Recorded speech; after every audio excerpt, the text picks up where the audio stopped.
Ya, Assalamualaikum warahmatullahi wabarakatuh. Selamat siang kawan-kawan semua. Bapak Wakil Presiden didampingi oleh Bapak Wagub Jawa Timur dan Kiai Mukhlis berkenan untuk doorstop ya dengan teman-teman semuanya. Mungkin ada beberapa pertanyaan yang ingin disampaikan terkait acara hari ini dan kemarin, karena memang mulai kemarin belum ada doorstop. Mungkin juga ada hal-hal yang lain, juga tidak masalah. Yang penting pertanyaannya jelas dan identitasnya dari mana dijelaskan. Monggo, saya kira langsung aja. Assalamualaikum warahmatullahi wabarakatuh, Pak. Mohon izin, saya Indra dari Antara, Pak. Pertanyaan pertama, Bapak kemarin dan hari ini kan menyampaikan bahwa Indonesia punya visi sebagai negara produsen halal di tahun 2024, Pak. Nah, itu kan tinggal setahun lagi, berarti Pak ya, setahun kurang. Nah, bagaimana sih Pak progresnya? Apakah sudah on the track untuk menjadi produsen halal dunia di tahun depan ini? Dan bagaimana kesiapan daerah, Pak? Apa hanya Jatim yang sudah bagus, apa daerah lain masih banyak PR-nya Pak untuk itu? Izin Pak, pertanyaan kedua Pak, terkait isu yang sedang hangat di nasional Pak. Usulan Pak Menko PMK mengenai haji hanya boleh satu kali saja, itu gimana tanggapan Bapak Pak? Terima kasih. Ya, pertama tentang masalah sebagai produk halal itu kita selain membangun KIH itu kan ada zona-zona halal yang dilakukan oleh berbagai lembaga, ada Bank Indonesia, ada BRI, ya, ada juga lembaga-lembaga lain. Kemudian daerah juga terus berbenah, selain Jawa Timur juga Sumatera Barat, itu sudah, bahkan juga Sumatera Selatan. Karena itu melalui pembentukan Komite Daerah Ekonomi dan Keuangan Syariah, itu terus kita lakukan. Sekarang kita di halal, di halal wisata, itu kita sudah menjadi nomor 1 dunia. Nah, kita untuk produk halal ini juga kita sedang terus kita giatkan, membuka selain menumbuhkan produk tapi juga membuka pasar-pasar, yaitu di Timur Tengah. Dubai sekarang sudah menjadi hub, sudah ada perjanjian perdagangan di mana masalah halal juga sudah menjadi bagian daripada yang kerjasama dengan pihak Dubai. Dan Saudi Arabia juga sudah membuka, dan juga daerah-daerah lain. Ini semua sedang dalam proses memenuhi keinginan kita untuk menjadi negara yang berprodusen, pusat produsen halal atau ekonomi syariah dunia. Jadi keuangan juga sudah mendekati, sudah di 3/2 begitu. Ini, dan ada juga kerjasama dengan salah satu juga bank kita, BSI sudah membuka di Dubai, dan sebentar lagi dalam bulan-bulan yang akan datang akan membuka di Saudi Arabia. Dan saya kira terus. Kemudian yang masalah haji, ya saya kira ini memang mesti harus diperdebatkan. Ya, dulu itu hanya 5 tahun sekali. Kemudian ada 10 tahun sekali. Nah, sekarang ada lebih maju lagi supaya ya pokoknya yang sudah haji tidak boleh haji, sehingga yang belum haji ini bisa, jadi ada penghentian. Nah, ini nanti saya kira itu kan sesuatu yang harus diperdebatkan nanti. Ide itu saya kira bagus untuk memberikan kesempatan kepada yang belum haji. Nah, ya yang sudah haji biarlah umroh saja. Saya kira itu. Oke, saya kira cukup jelas jawaban-jawaban dari Bapak Wakil Presiden. Ada penanya yang lain? Izin, Silakan. Assalamualaikum Pak, saya Delvira dari Liputan 6. Pertama saya ingin bertanya soal terjadi kekerasan yang diduga terjadi kekerasan kembali di pesantren di Lamongan, Bah. Nah, apakah ada himbauan dari Abah supaya kekerasan di pesantren tidak kembali terulang? Kekerasan di pesantren di Lamongan.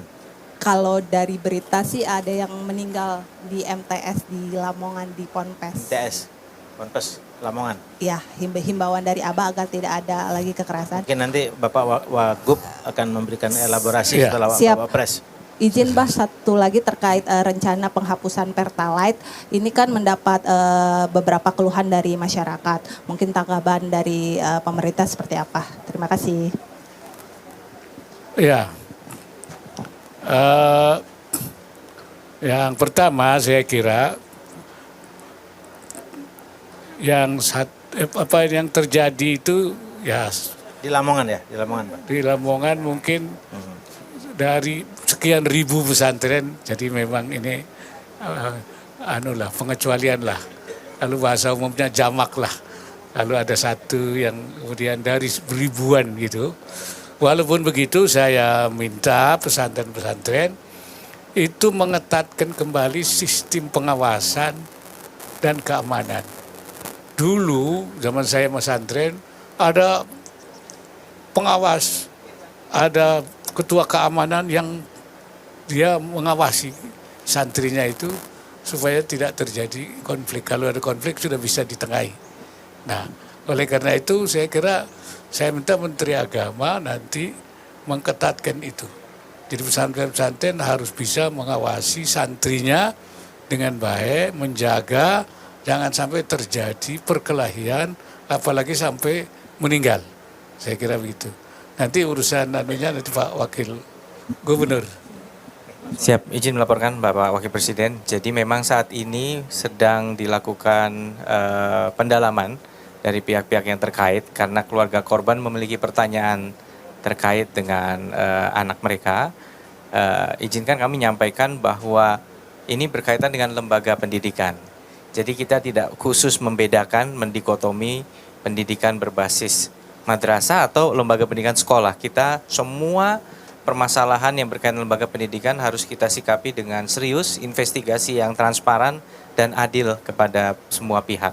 Jadi kami akan terus menyampaikan perkembangan tersebut dan harus ada langkah tegas untuk kemudian bisa menjaga siswa. Tetapi sebagaimana perlu kami sampaikan bahwa ada kejadian di dalam dan di luar lembaga pendidikan juga. Dan inilah yang makanya kita terus melakukan penguatan sistem istilahnya pengasuhan bersama antara sekolah di jam-jam sekolah dan di luar jam sekolah tadi tentunya kita memperkuat juga sistem pengawasan bersama. Ini yang terus kita lakukan, membenahi sistem ini bersama-sama sembari khusus untuk kasuistis yang seperti ini kita lakukan penelaahan yang sangat mendalam dan transparan. Terima kasih. Oke, ada jawaban yang tadi soal Pertalite, Bapak Pres. Pertalite, ya saya kira memang itu kan masih subsidi kita, subsidi. Jadi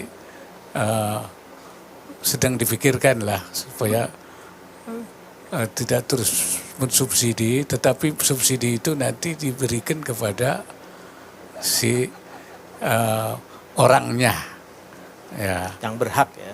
Tidak pada komoditinya, pada barangnya. Jadi supaya tidak pada, jadi perlu merubah pola pemberian subsidi. Sebab kalau kepada komoditi, kepada barang ya itu yang menikmati justru bukan yang berhak. Ya, kira-kira begitu ya. Itu memang harus sedang dilakukan. Sebenarnya untuk mengalihkan itu seperti itu. Nanti subsidi itu akan diberikan pada orang, bukan pada barang. Oke, saya kira Assalamualaikum. masih ada. Ya, Oke. Assalamualaikum Abah, saya Bobby Bah dari medcom.id. Izin bertanya terkait dengan pernyataan Pak Mendikbudristek Nadiem Makarim menyebut bahwa skripsi saat ini sudah tidak diwajibkan kembali.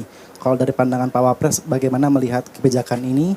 Dan yang kedua, izin terkait dengan ada isu bahwa pemilu atau pilkada dimajukan menjadi September melalui revisi Perpu. Dan ini bagaimana, apakah memang benar dimajukan jadi September? Dan terkait dengan pemilu juga ini kan ada isu pelanggaran HAM yang selalu menjadi digoreng nih setiap pemilu dan saat ini sudah mulai ada bau-bau untuk penggorengan isu pelanggaran HAM. Kalau Abah sendiri melihatnya bagaimana sih ada isu pelanggaran HAM yang kembali dimunculkan? Terima kasih. Ya, saya kira kalau yang Dikbud itu, menurut yang saya dengar itu bukan ditiadakan skripsi itu, tapi diberi pilihan, ya, penelitian atau dia skripsi atau barangkali itu. Coba dicek lagi itu, ya, diteliti lagi. Kalau menurut yang saya dengar begitu. Memang di beberapa universitas sudah berjalan seperti itu, ya. Ya kalau seperti itu memang kan nggak ada masalah. Memang di luar negeri juga begitu modelnya. Kemudian yang kedua yang pemilihan untuk dimajukan, saya kira itu kan baru usulan. Ya kita lihat saja. Ya kalaupun ada alasannya, artinya logikanya masuk dan ada jangan terlalu jauh, mungkin jaraknya jangan terlalu jauh sesudah pilpres ke pilkada. Nah kita akan lihat kalau alasannya masuk akal, ya saya kira untuk kebaikan saja. Kalau tidak, itu tentu akan kembali ke waktu yang lama. Jadi kalau memang memajukan itu punya nilai tambah, nilai kebaikan, ya kenapa tidak misalnya. Itu saja saya kira. Saya kira tidak ada pelanggaran HAM kalau untuk memajukan dan memundurkan itu. Yang itu yang terkait dengan penggorengan isu pelanggaran HAM yang terkait kasus-kasus HAM masa lalu itu, Pak. Oh iya, itu sebenarnya bukan apa ya, itu kan respon pemerintah terhadap orang-orang yang istilahnya itu korban. Dan itu kan hasil kajian dari satu tim. Kalau salah diketuai Pak Wibisono ya.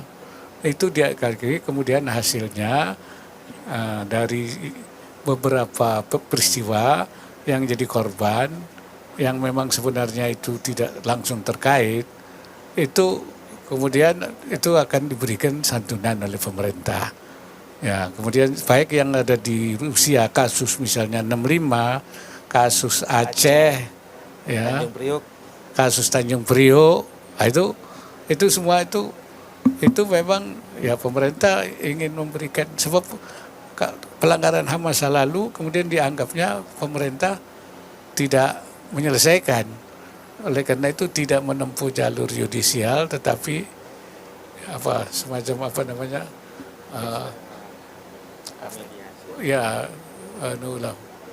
tidak pengadilan tapi non yudisial.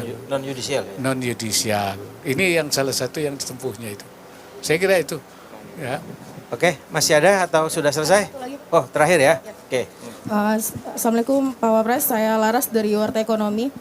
Pak, ada 2 pertanyaan. Yang pertama melanjutkan statement dari Pak Menkes mengenai polusi udara yang akhirnya membebani BPJS hingga 10 triliun. Bagaimana pendapat dari Pak Wapres? Kemudian yang kedua, hot issue juga dan menjadi pro kontra nih Pak, mengenai cadangan nikel Republik Indonesia yang katanya akan habis dalam 15 tahun lagi. Terima kasih. Ya, saya kira polusi udara ini kan memang harus punya akibat pada soal kesehatan kan.